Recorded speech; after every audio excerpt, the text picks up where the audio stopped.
Today I'm going to look at Johnny Depp and Amber Heard's astrology, compatibility, and their synastry, just to see, out of curiosity, what is going on between them and possibly what irritates them about one another. So this is Johnny Depp's chart. He's a Gemini sun with a moon in Capricorn, Leo rising. His Mars is in Virgo. Venus and Mercury are in Taurus.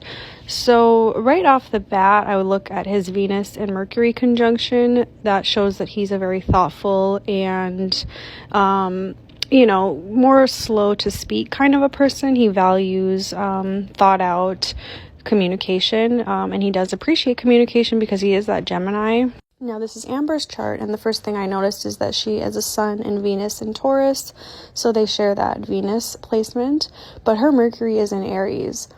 She also has a moon in Libra, but that Mercury really stands out to me because it shows that their communication is very disconnected.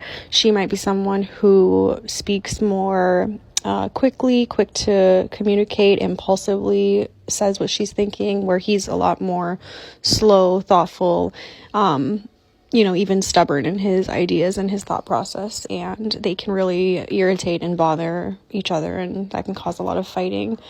Now, his moon is in Capricorn and her moon's in Libra, which is a square. And when your moons are in a square to one another, there's a lot of irritation, hurting of each other's feelings by just, naturally kind of being who you are. And that can cause, obviously, issues in relationships. Now, his sun in Gemini does understand her Libra moon. They have some flirtation going on with that trine from those air signs, Gemini to Libra.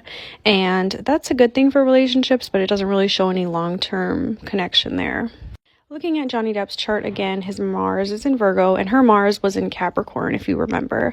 So that is right on his moon. So that's kind of the type of thing that you see in a relationship that you wouldn't expect to last, because the way that someone will behave physically, their Mars, their martial aggression and energy is landing right on that sensitive moon of the partner. So there is a lot of fighting and real hurting of feelings.